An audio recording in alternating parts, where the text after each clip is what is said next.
all of your forwarding and freight shipping needs. We at Trin Forwarding International are committed to product delivery. At Trin Forwarding, we have the much needed experience, professionalism, and due diligence in freight forwarding, shipping, and cargoes. We deliver with timeliness and precision. You can reach out to us at our Caribbean office in Trinidad and Tobago, telephone number 868-624-6250, or our Florida USA office at 305-887-9725.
Assalamu alaikum and welcome to Who is Who in America on Alhikmat TV 24/7 online.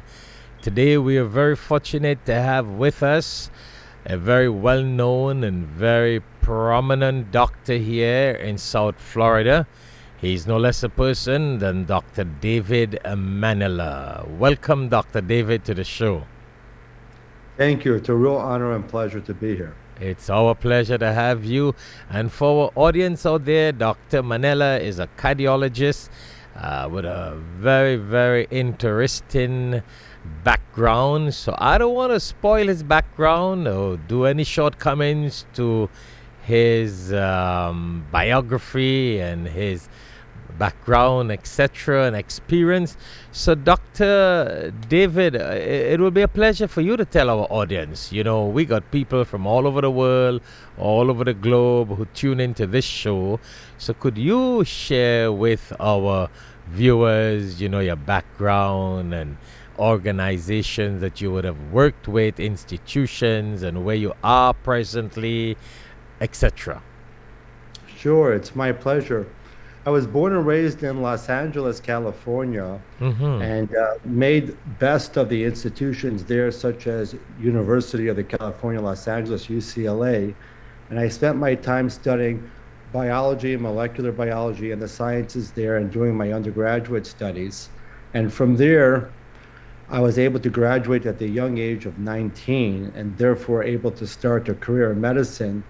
But I was able to travel from LA to Chicago and do my medical studies there, where I achieved both a degree in medicine as well as a master's degree in pathology.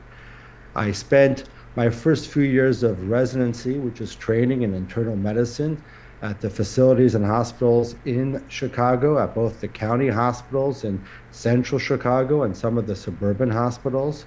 And that gave me a wealth of experience working with a variety of people and cultures from everywhere, because as you know, Chicago, like Los Angeles, is a huge city here in the United States. And then from there, I went on to developing and working in cardiology and doing a fellowship in the cardiovascular sciences in the East Coast, in both Brooklyn, New York, at Downstate Medical Center, as well as in New Jersey. Here in America, you have to go through training in internal medicine, and then you have to spend additional years in cardiology. And I did that in New Jersey and New York. And then after that, went back to Los Angeles, sort of making a full circle, and spent another year getting an additional board certification in a subspecialty of cardiology called electrophysiology. And that's how, in general, the fields of medicine have become.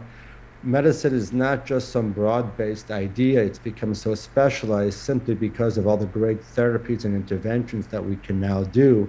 And I was honored that I was able to start with internal medicine, which is a broad-based concept of medicine, but slowly develop a more specialization in both cardiology and eventually electrophysiology, which is pretty much being an electrician of the heart, mastering the electrical circuits of the heart, understanding when patients would benefit from a pacemaker or even a defibrillator if, heaven forbid, their hearts were weak, whether it's cardiac devices or therapies like ablation. And after that intensive therapy, I spent a number of years in Los Angeles working at a great hospital and network called Kaiser Permanente for 15 years, broadening my skill sets and working with just all sorts of people from very different backgrounds, because that's really what's defined Los Angeles over the years. But now, for more personal reasons, to be with my family, I decided to pick up and come to South Florida, which quite frankly has become the Big Apple in its own way, with so many kinds of people from backgrounds of all sorts coming here. And therefore, it's really become a rich opportunity to bring skill sets from a variety of places I've been to, and now finally to collaborate with the great people here in this area. So that, succinctly put, is a little bit of my background. So tell us, when did you move to Florida? How many years now? So I've moved to Florida in the last year and a half.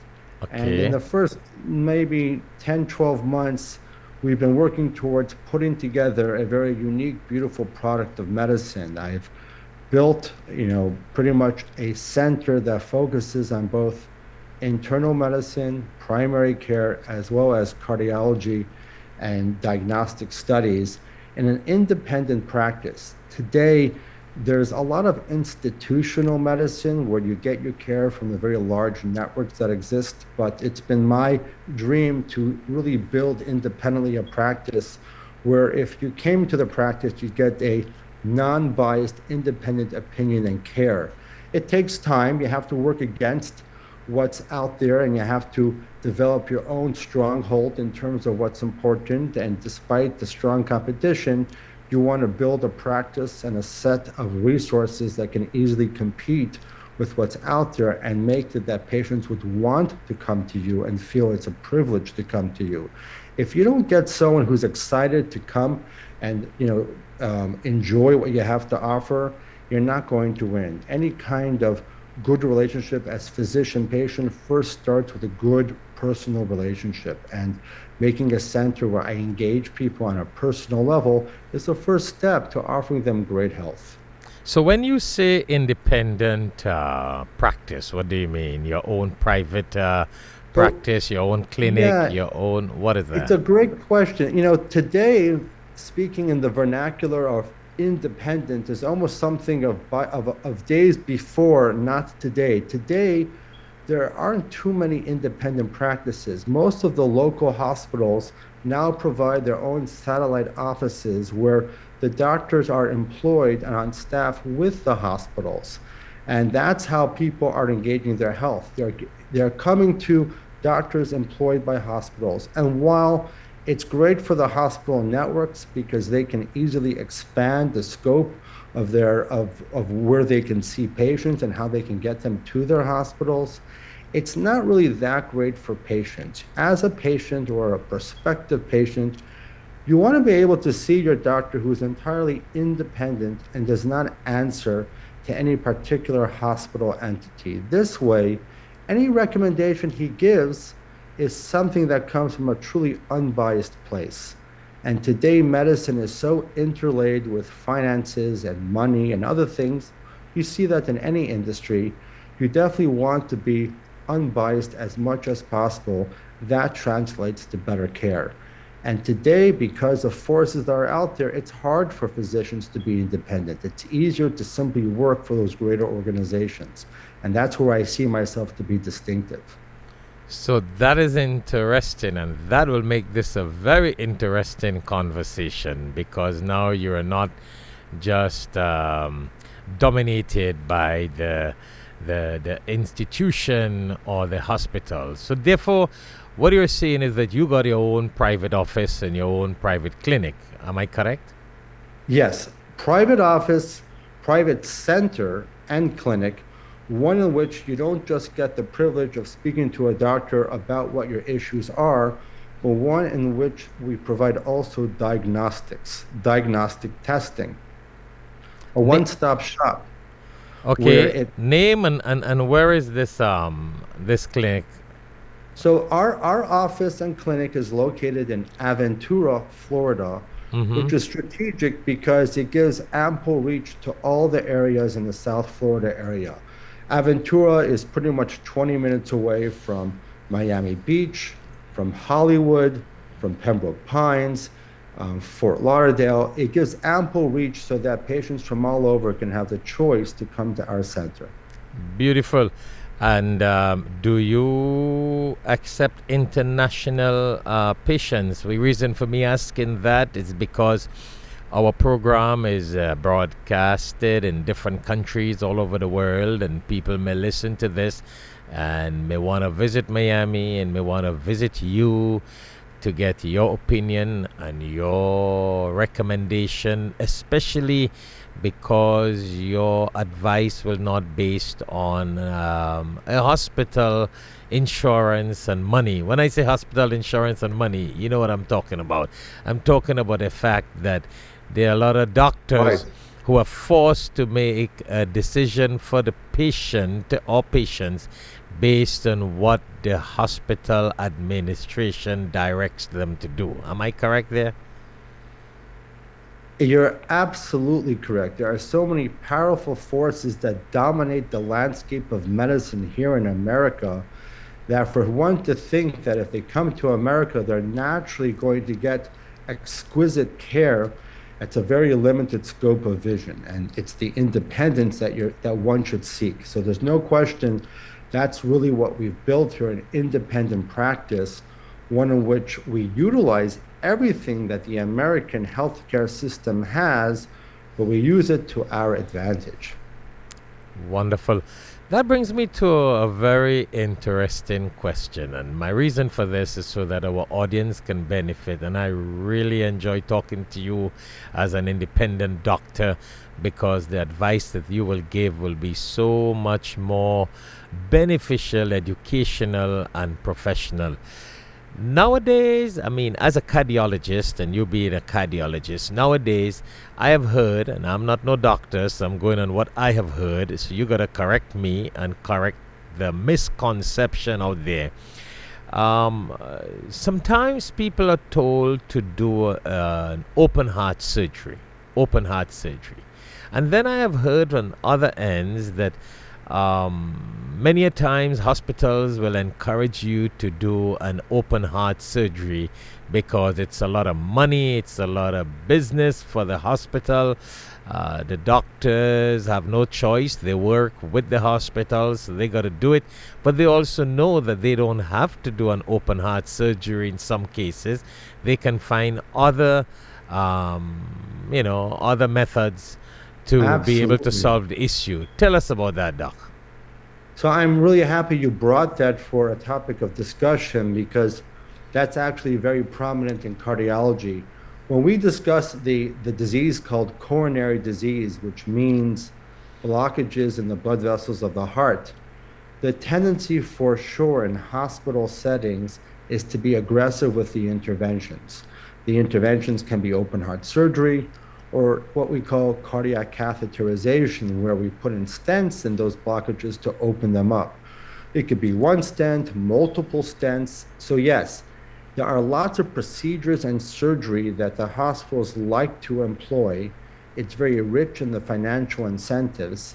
And one would think that would be the only way you can treat those diseases. The irony is that most of the scientific data from the very premier journals, like the New England Journal of Medicine or the Journal of the American College of Cardiology, they've done multiple studies that compared an aggressive approach in which interventions such as surgery and cardiac cath and stenting were compared to optimal medical therapy and making changes in your lifestyle.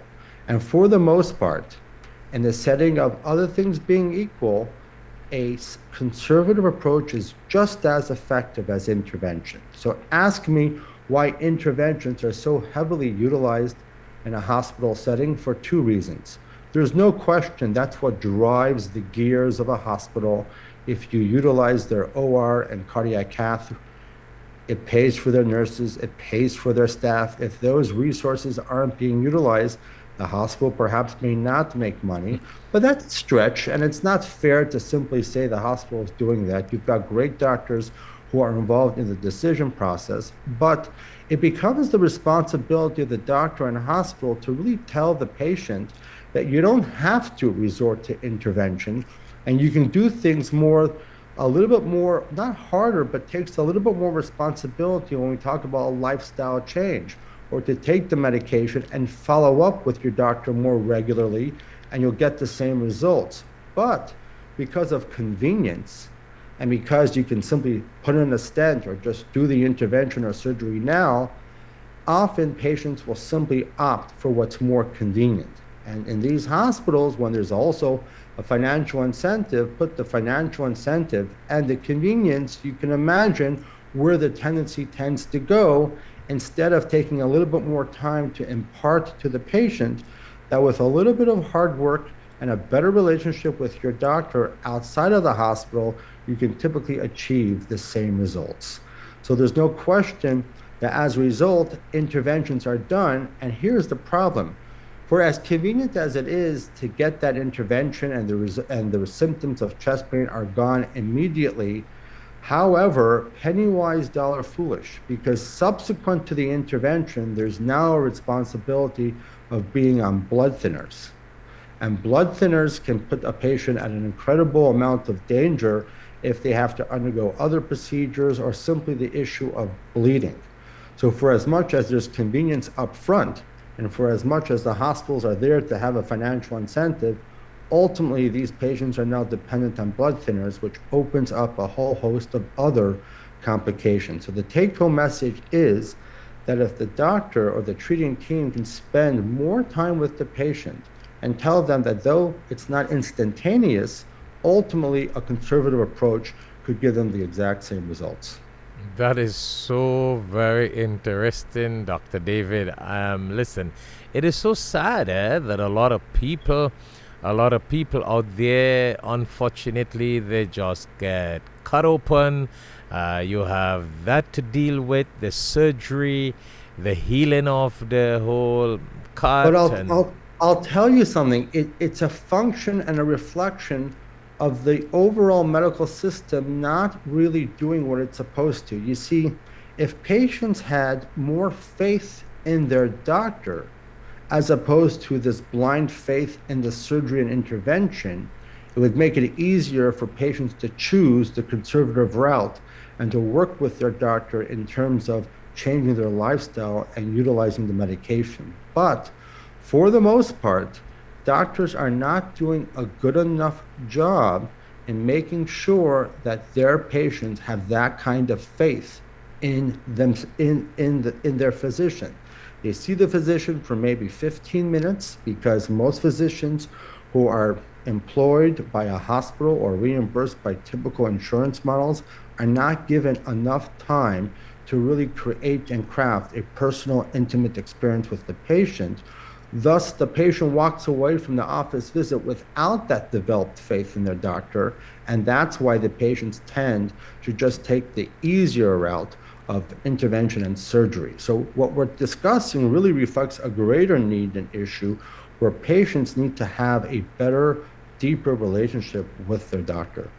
So are we saying here, Dr. David, that because of the fact that some of these doctors, and we are just simply generalizing the situation, because some of these doctors are paid by the hospitals, they got to just see X amount of patients for the day, for the business of the insurance and the hospital.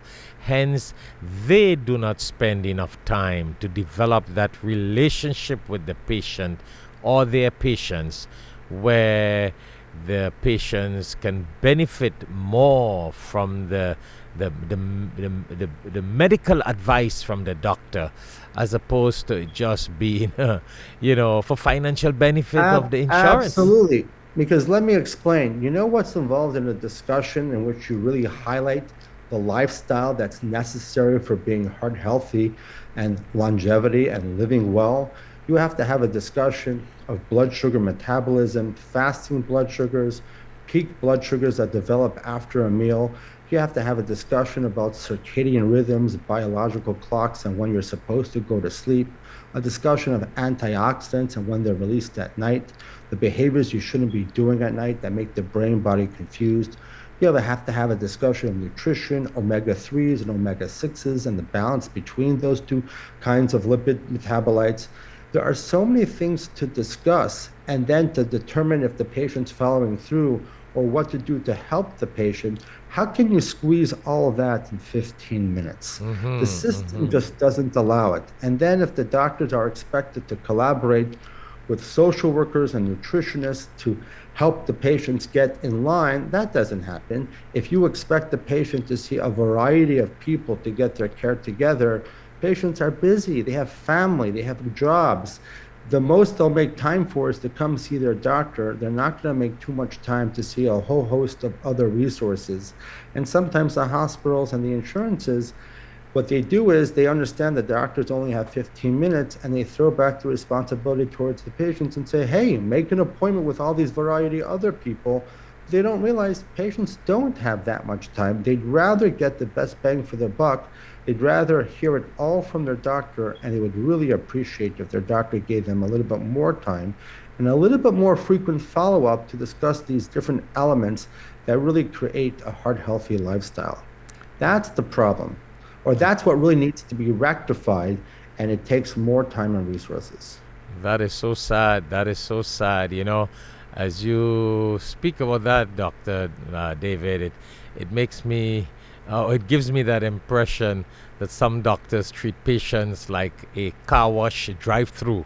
You just drive through, it's mechanical, and you lose that touch. There is no connection and touch. What you are saying, humbly so and regretfully on some level, is really what institutional medicine has become, where as an institution, you're interested in the metrics of populations. It's not individual medicine, it's population medicine. Great institutions are judged not by their personal care to John Doe, they're judged by the metrics that reflect the overall population. And every single person gets lost in the shuffle of the entire population. And it turns out that every person is different. Some people have a tendency towards eating food with greater salt. And if a doctor doesn't spend the time to understand what that person's culture is and what kind of foods they eat, and meanwhile they're eating a ton of salt in their diet, if he or she does not address that, all the medications in the world will not treat the blood pressure. And if the blood pressure stays untreated, then yes, it will go on to cause a heart attack, and then the need for a stent, and then the need for bypass surgery, and then the need for a defibrillator. And all of those things perhaps could have been prevented if more time was given to understand the individual patient, their culture and customs as to what they're eating and why there's this redundant or excess salt in the diet. And that, if that was looked at, it probably could have made a huge difference. Okay, Dr. David. So we got to go on a short break. We have been talking for approximately 15 minutes and more now. We got to go on a short break, and when we come back, it will be very interesting for us to probably talk about, some of the things that people can do to prevent arteries blockage. How could they prevent it? What could they do? What are some advice you can give based on that? So we're going to go on a short break. And to our viewers out there, we have been talking to Dr. David Manela, a man with a lot of experience out there, and we're talking with him on a whole different level of independent medical treatment, which is so much beneficial for patients as opposed to institutional services that has become very much commercialized. So stay tuned. When we come back, we will continue this conversation with Dr. David Mandela from South Florida, Aventura, Miami. For those of you abroad, I'm just calling these names who are in different foreign lands so you can be familiar with this area here in South Florida. Perhaps you may need to get in contact with Dr. David Manela, and you will have an idea that he's very close by to Miami. Thank you. Stay tuned, and we'll continue after the break. This conversation will continue, inshallah. Assalamu alaikum. Allah gives hikmat, wisdom, to whomsoever He wills. And whomsoever is given wisdom is certainly given a lot of good. Only the people of understanding will benefit from the reminder. Tune in to Alhikmat TV for khutbahs, lectures, and Islamic reminders. Assalamu alaikum wa rahmatullahi wa barakatuh.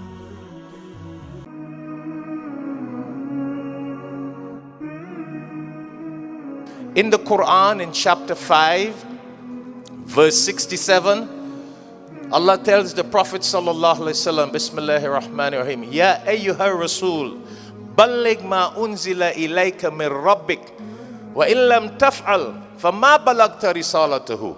Very deep. Allah tells the Prophet sallallahu alaihi wasallam to spread the message of the Quran. And he told the Prophet, and if you do not spread the message, you did not fulfill the mission of the messenger. So you and I are followers of the Prophet sallallahu alaihi wasallam. If we can afford one Quran, help us join in distributing the Quran. So if you can't afford one Quran, do it. $3. 10 Quran, $30. 100 Quran, $300.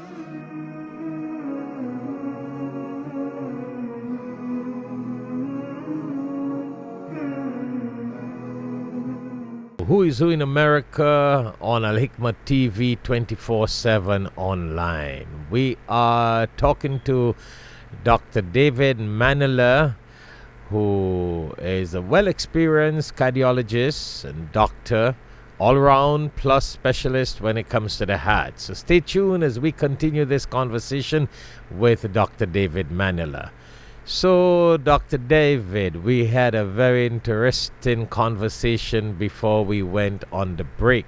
And I want to find out from you because, you know, you made a good point. Prevention is better than cure, the very famous saying. So, a lot of times, many doctors do not really spend the time to teach their patients how to get into the prevention technicalities or the prevention option that they have, because if they prevent them from getting sick, then the hospital will be out of business. I just want to use that statement. If you prevent people and show them the prevention thing, the hospital may just be out of business. So a lot of doctors are not able to do that. Otherwise, they can lose their jobs, as the case may be.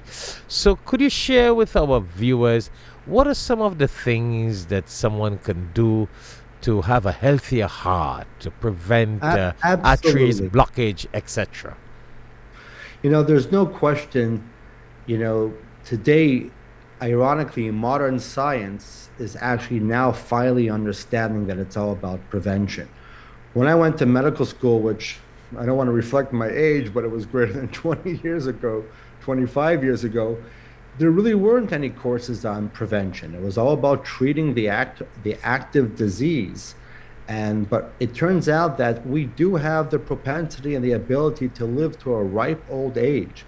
Newsweek magazine just recently said that becoming into your 90s will become the new 40s. Now, being able to live well into your 90s is not because we're going to do such a great job with the treatment of active disease. That statement reflects the fact that we're finally putting an emphasis on prevention. If we prevent the disease, that's exactly how you're going to live well into your 90s. And there are several key ideas that one can do in terms of prevention of cardiovascular disease. And though I'm a cardiologist as well as a general doctor, and I have tendencies towards cardiology, we're not talking about prevention of cardiovascular disease because that's my personal bias, but we know that it's cardiovascular disease that determines whether or not you're going to live well into your 90s. Heart disease is the #1 cause of death, heart disease. So therefore, any steps taken towards the prevention of heart disease will clearly allow you to live well into the 90s. So what are some of those things that you can easily do at home? You know, I don't want to talk about things that require a ton of resources or super specialists that you have to go to, or therapies that are not quite proven. I want to talk about things that can easily be employed at home. #1 and first and foremost is adequate hydration. Many of us don't really take in the number of glasses of water and fluids that we're supposed to do. We're busy. If we're women, we don't want to be running to the bathroom. It's an inconvenience. Or if we're drinking too much coffee and we're having that diuretic effect. Whatever the reasons are, we avoid being too well hydrated. And there was a study that looked at tens of thousands of people of the exact same age. Those who were just a little bit dehydrated, biologically were considered 10 years older. 10 years older if they had evidence for just hypohydration. Just a little bit dehydrated, not even to the extent in which their blood pressures were low or clinically evolving as dehydrated, just a little bit. And we're able to see that when we do a blood test and see the serum sodium level, or simply ask the patient how much urine you're making, but just simply adequate hydration, making sure your urine is never that amber color, but very nice and light. That will prevent your body from aging 10 years. When you're a little bit dehydrated, chemicals like vasopressin are released, which causes the body to constrict the blood vessels to make sure the blood pressure is stable, but that starts to trigger atherosclerosis when the blood vessels are constricted. Vasopressin is not a good release of chemical from the body, but it's done when you're just a little bit dehydrated. How easy is it to prevent that by simply making sure you're well hydrated in the course of the day? That's #1. #2, I mentioned this previously, is what we call circadian rhythms, or a biological clock. Respect your biological clock when it's day versus night. When it's nighttime, the retina in the back of your eye sends a message to the pineal body in the center of the brain to release a chemical called melatonin. Melatonin is supposed to be released at night. It's a powerful antioxidant. And that antioxidant cleans up the residual toxins that are released during the day, cleans up the body. You know what a good analogy is? For anyone that's been to Disneyland or Disney World, it's a beautiful park. But imagine if the cleanup crew didn't come out at night to clean up everything that happened and all the garbage that was there. Imagine no cleanup crew, and the next day a whole bunch of more people came to enjoy the park. It wouldn't take too much time before that park just looked terrible and nothing was functioning according to the way it should. Well, it's not a far leap to realize the same thing happens with the human body. During the day, we utilize glucose, sugar, and food to fuel anabolic processes. The factories in our cells, the mitochondria, they produce energy, ATP. Dr. David, before we get into the glucose, I wanted to ask a question. Yeah, sure. So that our viewers can benefit and I will benefit and we all benefit. Of course. Now, you mentioned about the night. When the night comes, your body knows the difference. How does that work in light? I mean, I'm just saying, you're in a room with a lot of light. So it's important, therefore, that when it is nighttime, not to be exposed to blue light from your iPhones, blue light from the television. That blue light tricks the brain in thinking it's still day, and then the melatonin is not released. So today, with Okay. Netflix and television that we watch at night, people are watching television from their iPhones, and as a result, the melatonin is not released. And that's a Mm. problem because then you don't have those antioxidants healing your body at night. And your So body I need to think, be healed. Your body and the need that body, heal. the cleanup crew needs to come in at night to clean up everything from the day, whether it's melatonin or glutathione. And that's why today there is a field of supplements where you can go and get these additional supplements. But you don't even have to do that if you respect what night is really about. Intermittent fasting, stop eating after 5, 6 p.m., avoid the blue light from your iPhone after 6 or 7 p.m., and go to sleep at a decent time. That will allow your body to rest and recover from the work of the day. And that's really important in preventing heart disease. That is so interesting. So, sufficient sleep is very beneficial to prevent heart disease. On that very same tone, Dr. David, I have heard that too much sleep can also, no, sufficient sleep, yes, we understand that. But I want to Right. just ask you as a cardiologist, too much sleep now, what is considered too much sleep, and can too much sleep weaken the heart? I don't know. I'm just asking that to you from It's a actually layman point of view. I like the question very much because there are a lot of people who tend to try to get too much sleep. And the reason why they're sleeping or making an effort to sleep longer is because their sleep is not rejuvenating. If you have a very well rejuvenating sleep, you will find that you don't need more than 8 hours. But the people who are tossing and turning and tossing and turning in their sleep, they're never getting into those deep stages of sleep. And as a result, they find themselves in bed for longer than they should be. They have a hard time waking up in the morning, and they therefore sleep even longer because they don't get into deep stages. If you construct a way, and if you make sure to go to sleep before 11 p.m. and you don't have a late night meal, then your body will be able to enter a deeper stage of sleep and you won't need that much sleep. Quality is much better than quantity when it comes to sleep. That is so very interesting. So quality sleep is much healthier for the body. Oh, wow. Much healthier because it's quite often that if you don't have the quality sleep, you can have 8 to 10 hours of being in bed and never reaching what we call REM sleep. That's the stage of sleep in which you dream. The dreamful sleep is the rejuvenating sleep. And if you don't get to that stage, you can have all the hours of sleep you want, and you're never going to feel fully rejuvenated. And that's quite often the cause of fatigue and sleepiness and just not having energy during the day.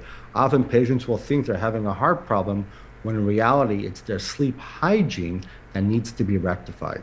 Excellent. Now that's on one perspective. Now on the other hand, let's get into someone now who just likes to sleep, got nothing to do. Can that weaken the heart? Absolutely. There's another way of saying someone who likes to sleep or be very sedentary. I think someone who sleeps a lot, there's no question that kind of person is a more sedentary person who doesn't tend to do physical activity and exercise, and thus they just feel sluggish. There is something called cardiovascular fitness. One way of making sure you don't get cardiovascular disease is if you maintain cardiovascular fitness. Mm-hmm. Cardiovascular fitness means that your heart and blood vessels can easily accommodate to whatever stresses your body is exposed to during the day. But if you don't work and develop that fitness, you're going to find yourself more lazy, sleepier, and just wanting to be in bed. So the exercise that one can do on almost a daily cycle will invigorate your body, get you up and out, and that physical exercise will clearly prevent your blood pressure from going up, clearly help with atherosclerosis. But I'll tell you, if one can start doing more exercise in their daily routine, the benefits go beyond cardiovascular disease. It also works towards preventing tumor and infection. So too much sleep, sedentary lifestyle, and not enough exercise, that's a whole discussion unto itself. But clearly doing it and getting more exercise is very healthy and very beneficial. So basically, we are saying that if you keep healthy, in the sense of exercise, keep physically fit, it keeps the heart pumping better. The heart has a better blood flow. The heart keeps Yes, stronger. Then becomes, yes. by not using the muscles. I mean, I'm saying muscles in the body. It makes your muscles and your body weaker. So by not doing that physical fitness, you will not have a proper blood flow, and that can weaken the heart's ability, right? There's no question. It sounds like such simple terminology, but it's very true. I'm sure most people, here's how they can imagine it. Imagine the first time you've ever gone on a treadmill. It seems so difficult. You're huffing and puffing maybe after 5 minutes. And if you're daring enough to measure your heart rate, it's through the roof. Often, already by the second and third day, you already see a difference. You see that you can now do 10 minutes instead of 5 minutes. I'm making the point that even after just one day of exercise, your body already makes adaptations. The blood vessels work better, the muscles get fed by blood flow better, and you just have better performance. You know what else better performance and cardiovascular fitness does? It makes you not depressed. The psychological strength and stamina of a person is also very important when it comes to a discussion of prevention. Because all the variety of things that one can do does require a certain resilience and a certain effort. And if there's depression and just not wanting to do things, well, that's not going to help. The exercise works towards decreasing depression, which will get you to do other healthy things too. Interesting. That's really phenomenal. Well, I know you were about to talk about glucose and the daily activities, but we again have reached approximately 15 minutes in our conversation, and I don't want to cut you when you get into that. So maybe I think we should go on a short break. And when we come back, we'll get into those daily activities and the glucose in your body and how you keep it balanced and how you keep active, etc.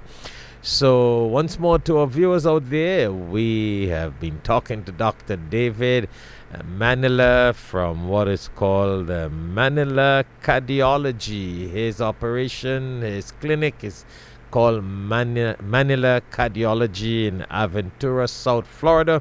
So wherever you may be in the world, you just Google that, search it.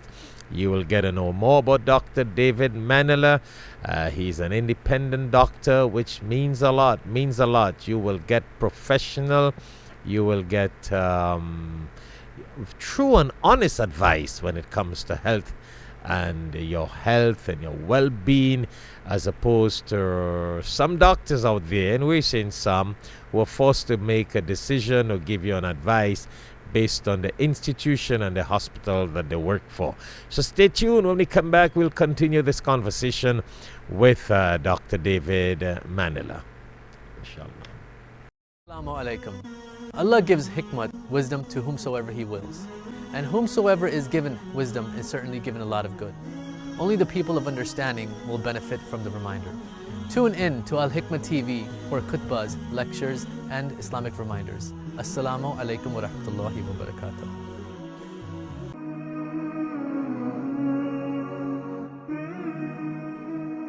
In the Quran, in chapter 5, verse 67, Allah tells the Prophet sallallahu alaihi wasallam, Bismillahir Rahmanir Rahim, Ya ayyuhar Rasul, balligh ma unzila ilayka min rabbik, wa illam taf'al, fama balagta risalatahu.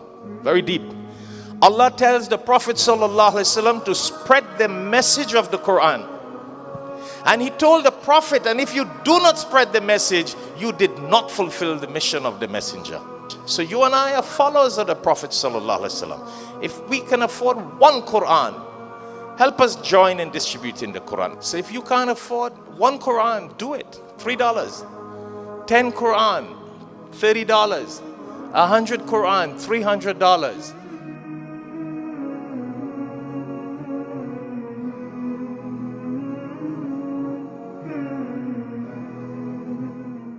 Assalamu alaikum and welcome back to Who is Who in America on Alhikmat TV 24/7 online. Once more, it is a pleasure for us to have with us in today's show Dr. David Manela. Welcome back to the show, Dr. David.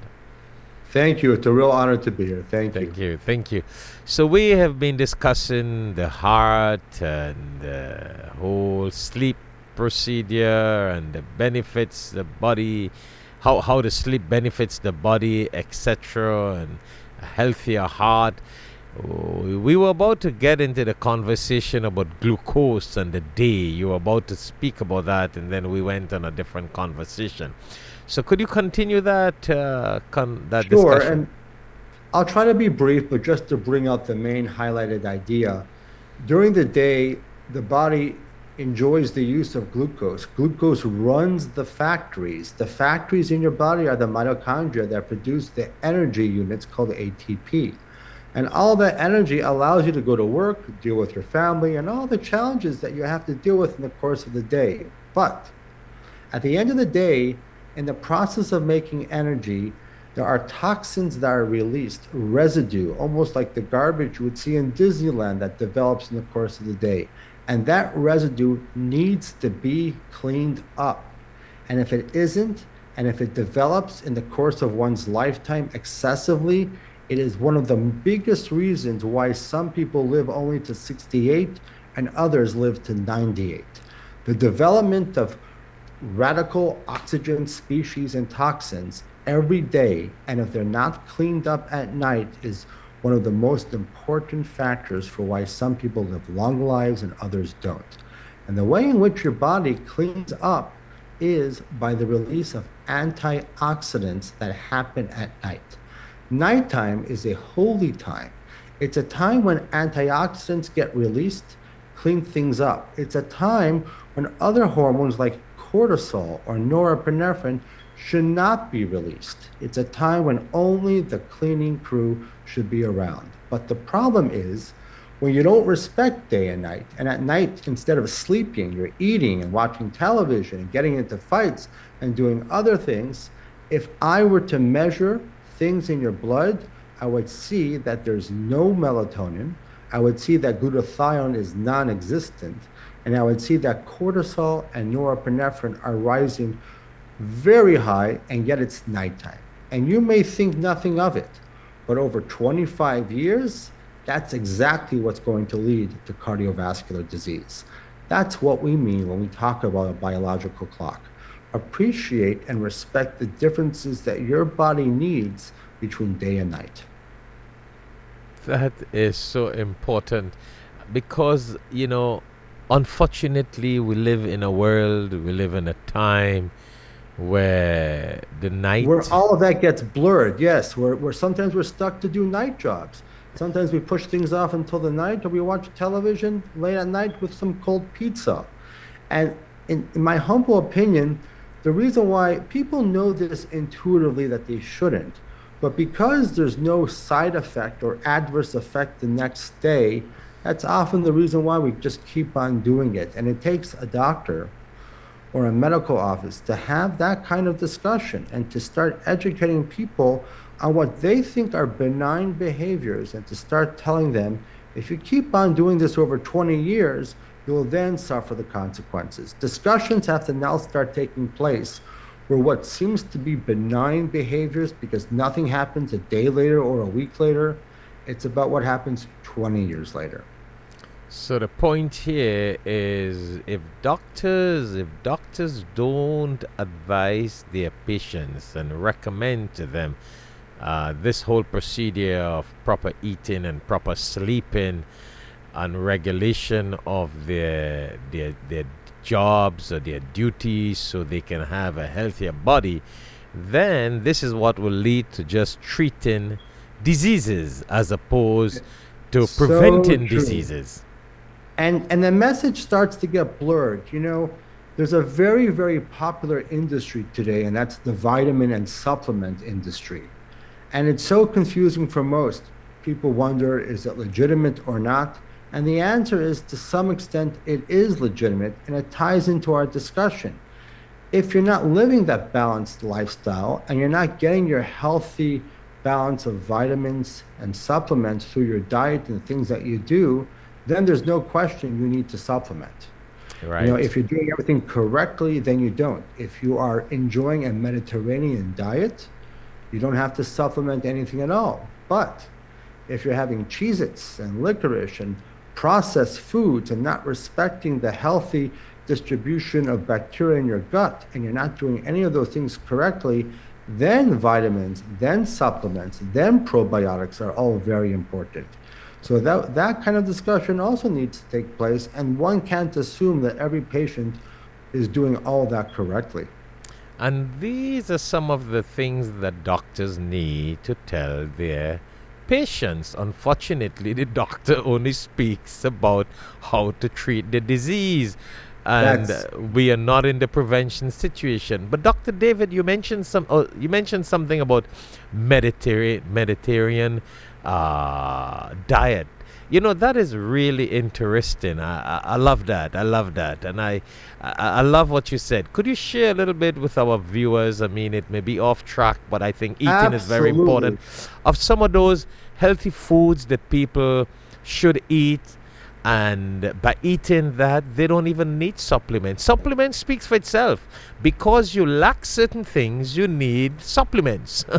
And if you got the adequate vitamins from your food and the right food, then you may not even need supplements. So tell us about that Mediterranean dishes that you just talked about. Some things. So the Mediterranean diet is something so easy to do. One of the reasons why Italians live the longest from every other country and nationality, Italians live the longest. And that's because one of the reasons is the Mediterranean diet. The Mediterranean diet can impact one's mortality, which means make you live longer, by up to 40%. Now that's a huge number, to increase your life by nearly 40%, wow. Which means if you were to live maybe to 60, you can live close to 90s. What's in the Mediterranean diet that almost make it that miraculous and that just monumental? So a few basic things, and we're still studying the effects of a Mediterranean diet, but overall, it involves fish, because fish has a high concentration of omega-3 fatty acid. Omega-3s are extremely important. Those are fatty acids, and that's a chemical that gets inside every membrane of every cell in your body. And there needs to be a special balance of omega-3 fatty acid to omega-6. That healthy balance comes from fish. In a normal Western diet, the ratio is 16:1. In fish, it's 1:1. And in a Mediterranean diet, it's 4:1. So with a healthy amount of fish, you bring that ratio of omega-3s to a better place. In addition, you also have a very healthy amount of fruits and vegetables.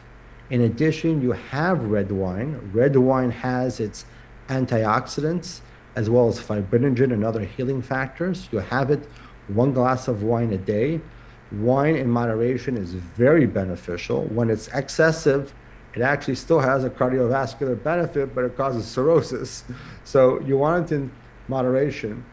You want to eat whole grains. Whole grains and whole wheat and brown rice, believe it or not, is great for diabetics. It's a way to enjoy a good fuel source and not worry about diabetes, because it doesn't cause a rise in blood sugar 2 hours after a meal. And the rise in blood sugar after a meal is so monumental for the development of heart disease and stroke. And that's the problem when you have white rice and white bread. So from our Islamic perspective, we are not allowed to drink wine or alcohol. So can someone eat grapes instead, or the natural fruit? Absolutely. One of the biggest benefits of wine is really because it's from the grape. The grape is nature's candy, nature's blessing.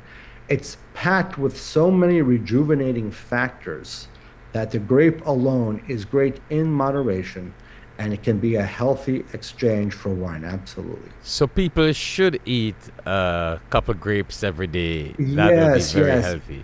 very healthy. Just a couple grapes, a handful of grapes, along with almonds and along with other fruits and vegetables. Never to have juice, but always having the natural fruit and vegetable along with the whole grains and fish, and occasionally meat. Believe it or not, that is the Mediterranean diet. And if you think about it, it's just really common sense. It's all about the balance in the menu, as opposed to spending a whole week going to restaurants and eating the most greasiest, saltiest, most oily foods that are saturated with trans fats or saturated fats. We're all very busy working people, and it's so easy to just buy the processed foods. Well, in those countries that eat the Mediterranean diet, another way of saying Mediterranean diet is the absence of processed foods.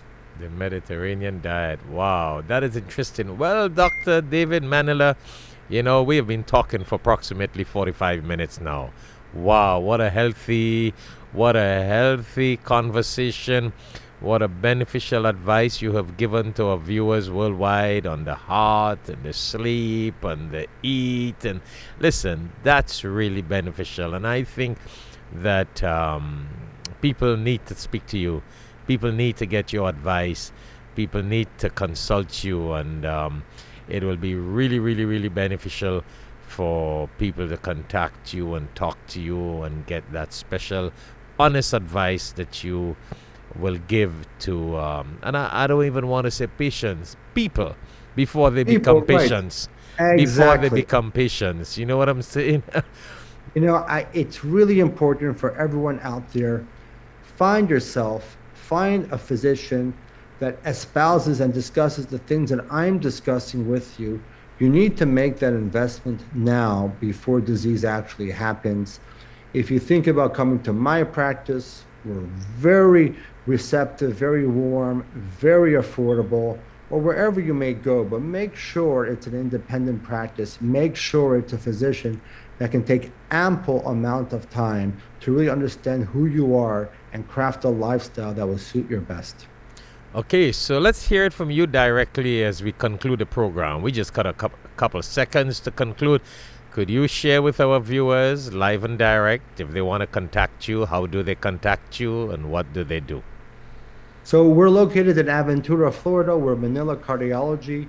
Please feel free to either give us a call at 786-320-5633. If you have any questions and you want to send us an email, you can just send it to me directly, david@manelacardiology.com. And whether it's email or phone or our website at www.manelacardiology.com, we'll be able to get in touch with you right away. Our website's very informative, and we're looking forward for you to engage a new life where you become healthy and live well into your 90s. Thank you very much, Dr. David Manela, and also to our viewers out there. If you don't remember the number and the email address that Dr. David mentioned, feel free to contact us at Alhikmat office. Contact alhikmattv, Alhikmat office, and we can direct you to his email and his phone number, so that you can get in contact with Dr. David Manela. So thank you very much, Dr. David, for being with us on the show. It was really, I think this is a blessing. It's not just a pleasure and an honor, but it's a blessing to have had you on our show to really, really give that sort of healthy advice and recommendation on prevention to our people and our viewers out there. So thank you again very much. We'd love to have you back on the show to get into some other medical aspect and discussion. So to our viewers out there, we want to thank you also for viewing this show, and always stay tuned to Alhikmat TV 24/7 online. Until then, we wish you all the best. Inshallah. Assalamu alaikum wa rahmatullah. Jama's Glass Supplies, specialized in French doors, windows, aquariums, puttywork, and more. 45 Garth Road, Princestown. For more information, please call at 1-868-736-6204. That is 1-868-736-6204. or message on WhatsApp at 1-868-272-2302. Again, 1-868-272-2302, or email at jumasglass73@gmail.com. Royal Bengal Trading, importer, exporter, wholesaler of Bangladeshi Indo-Pak groceries and spices. We specialize in various authentic Indian masalas, juices, flours, rices, and spices. We offer exclusive brands as Ocean Pearl, Shan, National, Tilda, Himani, and many, many more. We're located at 36B Caroni Savannah Road, Charlieville, Chaguanas, Trinidad and Tobago. You can call us at 473-4676 or call 476-3117. Email us at wahabdk@gmail.com.